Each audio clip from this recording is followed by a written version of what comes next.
The movie starts by showing the soldiers who died after losing in a battle. Then, the opposing forces look for surviving soldiers to get rid of them. Shortly after, they discover the leader of the troops named Daigo, who is still alive, and promptly kill him. However, Daigo miraculously survives and goes to a temple with 48 demon statues. There, he makes a deal to get the power to rule the world, but in exchange, he has to offer his unborn child's body to the demons. Several years later, in a busy market, a girl thief is seen being chased by her victims. At the same time, on the other side of the market, there is a bar showcasing dances performed by women. Inside the bar, a fortune teller is roaming around, offering fortune-telling services. After being rejected several times, the fortune teller persists and offers his services to a mysterious young man. While looking at the young man's hand, the fortune teller is surprised to notice something unusual and asks how long the young man has been dead. Suddenly, the young man gets up, goes to the stage, and directly attacks a female dancer, who turns out to be a spider demon. After that, a fierce fight breaks out between them. Meanwhile, the girl thief, who is being chased by her victims, rushes into the bar where the battle between the demon and the mysterious young man is happening. The girl sees the spider demon defeated by the mysterious young man, who then suddenly falls down as one of his legs comes off and a new one grows in its place.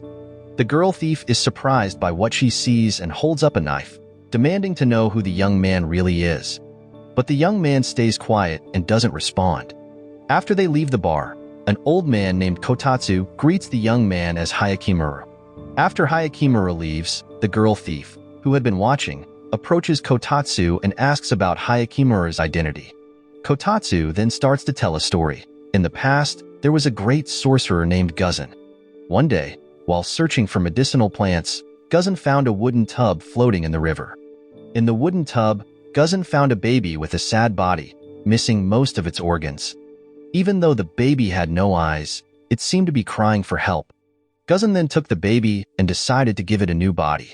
He started collecting the bodies of children from villages destroyed by war, then extracting them using magic.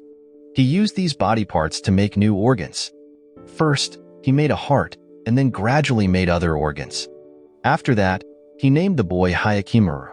One day, Guzan found that Hyakkimaru's body was haunted by the spirits of the children whose body parts he had used. Shortly after, Kotatsu met Guzan and gave him a cursed sword that he believed was destined for Hyakkimaru. After Hyakkimaru's body was complete, Guzan raised him as his own child, where Hyakkimaru also learned different martial arts skills from Guzan. Several years later, Guzan became sick from old age and refused treatment from Hyakkimaru. He instructed that when he died, the house and everything in it should be burned to ashes because the medicines there could give immortality and cause chaos if they were misused. Guzan also reminded Hyakkimaru to keep living as Hyakkimaru. After Guzan passed away, Hyakkimaru burned down his house. At that moment, Hyakkimaru hears a strange voice telling him that to regain his original body, he must defeat 48 demons and take back his body parts from them. In the present, after hearing Kotatsu's story, the girl thief starts following Hyakkimaru wherever he goes, constantly asking for his name.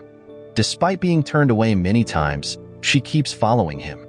Until Hyakkimaru initially says he doesn't have a name, but eventually gives in and tells her his name.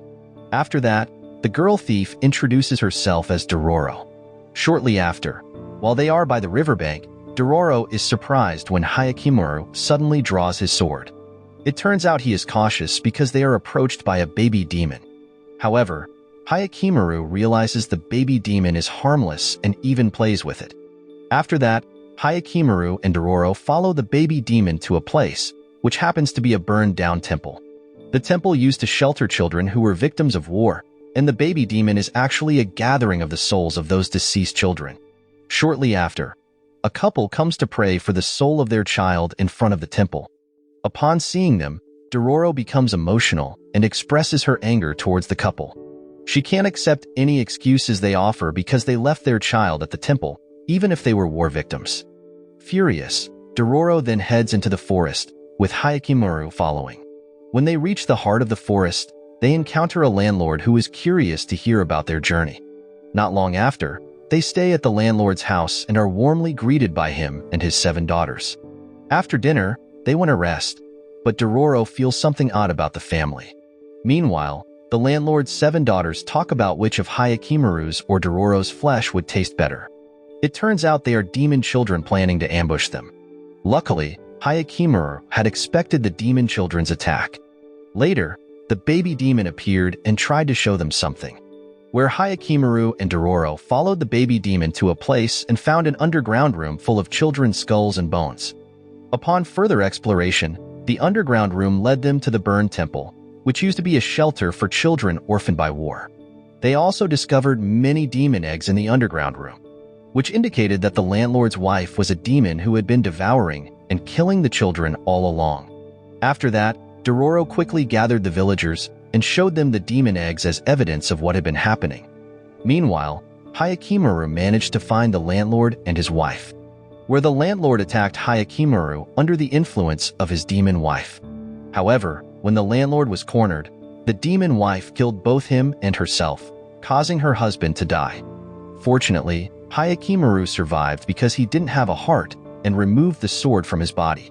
After that, the demon woman transformed and tried to run away.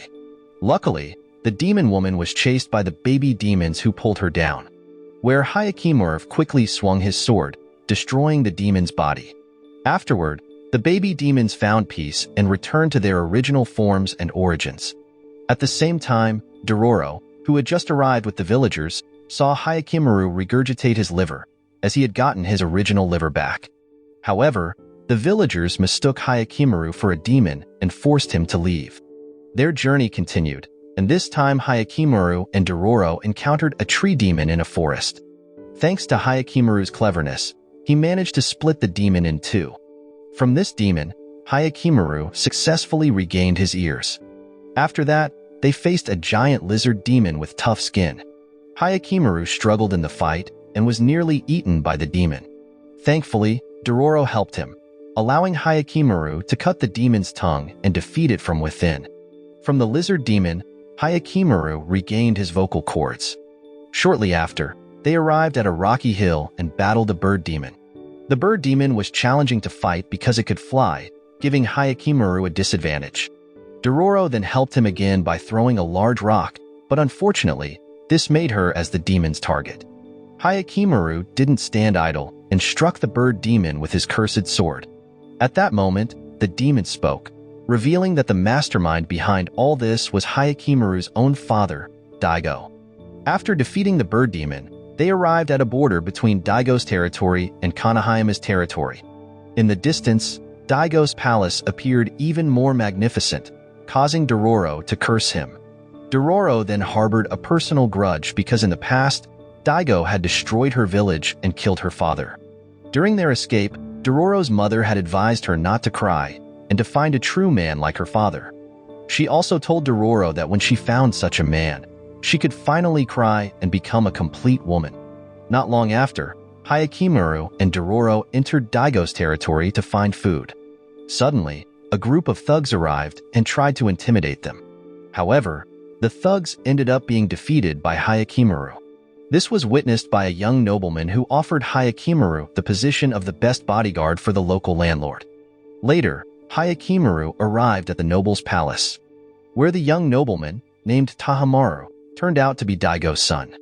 Hyakkimaru then drank the beverage offered by Hyakkimaru. Although he was warned that the drink might be poisoned, Hyakkimaru still drank it, impressing Hyakkimaru. After that, Hyakkimaru explained his vision that the wars between clans would never end until someone unified all of Japan. Therefore, he was determined to fight alongside his father to unite Japan and then restore it. Hyakkimaru then invited Hyakkimaru to meet his father. But as they were about to leave, they met Hyakkimaru's mother, the Empress. When Hyakkimaru didn't bow, Hyakkimaru scolded him. Surprisingly, the Empress wasn't angry. Instead, she approached Hyakkimaru and held his hand.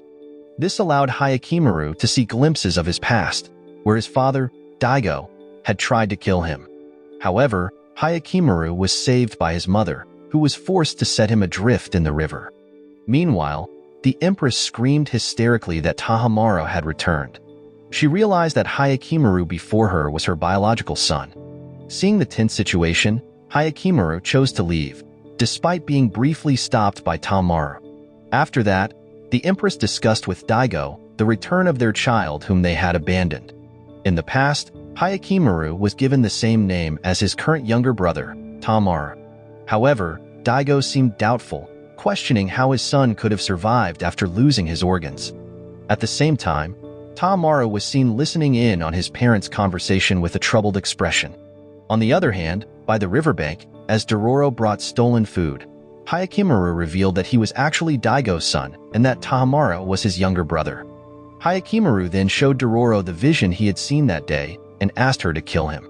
However, Dororo didn't move, so Hyakkimaru decided to leave.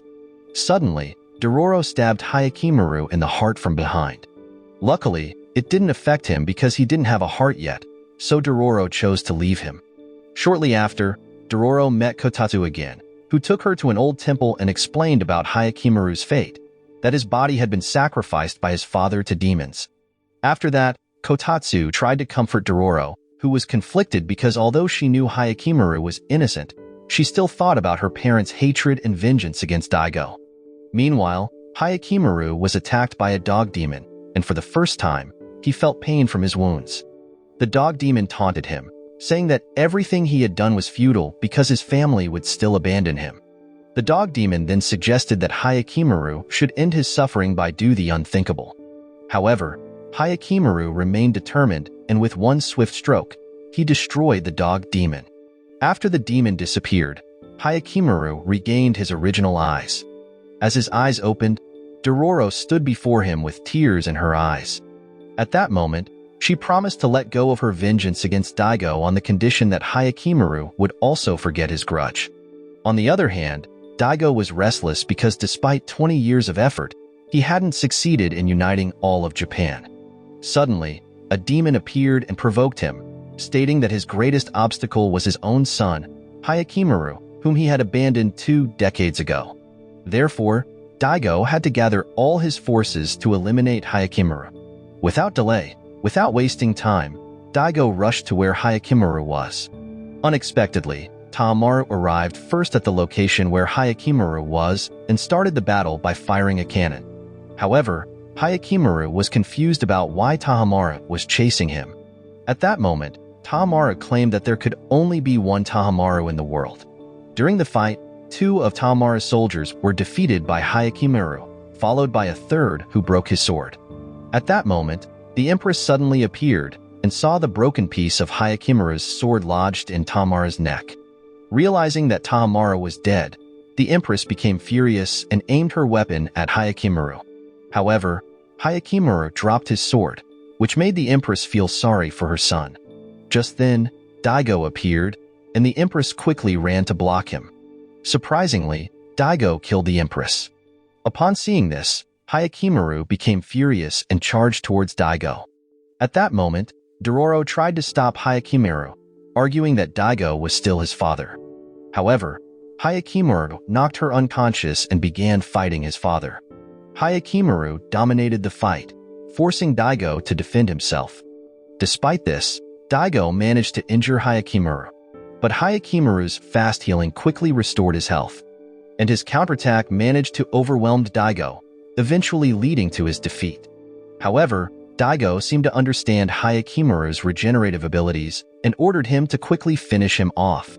But at the last moment, Hyakkimaru decided not to kill Daigo.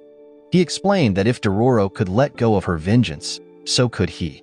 Additionally, Hyakkimaru pointed out that his brother, Tamaru, firmly believed that he and Daigo would unite Japan, so Daigo shouldn't ruin Tamaru's hopes and dreams. Hyakkimaru then released Daigo and walked away, but a demon suddenly appeared, possessing Tamaru's body and offering to revive him if Daigo gave his body to the demon. At that moment, Hyakkimaru tried to warn Daigo not to be deceived by the demon's temptation, as the country would suffer if its ruler's body were controlled by a demon. Daigo was conflicted but ultimately agreed to give his body to the demon as per the agreement. The demon promptly possessed Daigo's body and attempted to escape to the palace to mobilize Daigo's large army to hunt down Hyakkimaru. However, as the possessed Daigo rode his horse, he suddenly do the unthinkable. After that, Daigo resisted the demon's control and urged Hyakkimaru to kill him quickly before the demon regained control. Hyakkimaru and the newly revived Tamaru were shocked and hesitated. Shortly after, the demon once again took control of Daigo's body and attacked Hyakkimaru. This led to a fierce sword fight between Hyakkimaru and the demon-possessed Daigo. Fortunately, Hyakkimaru emerged victorious and destroyed the demon within Daigo. In his final moments, Daigo encouraged Tamaru, telling him that he would succeed in uniting all of Japan. Daigo then looked at Dororo and asked her name, requesting that she take care of Hyakkimaru for him. Eventually, Daigo walked away and exploded. Upon returning to the palace, Tamaru handed their father's sword to Hyakkimaru and asked him to become the ruler. However, Hyakkimaru declined, saying he still needed to hunt down the demons that had taken his body parts. Upon hearing this, Tamaru promised to wait for Hyakkimaru's return to pass on the throne to him. Meanwhile, Dororo felt hopeless about ever seeing Hyakkimaru again, thinking he would now be the kingdom's heir. After that, she continued her wandering and lived her own life. But at the border of the territory, Dororo was suddenly greeted by Hyakkimaru, who had been waiting for her. She immediately burst into tears, but then kicked Hyakkimaru in the groin out of frustration. They both eventually wandered together until they reached a sea, and the movie concluded. Moral lesson from the story: if someone gives you a cursed drink, just drink it and impress them instead of worrying about being poisoned. Who knows, maybe you'll gain the regenerative ability to regrow parts of your body.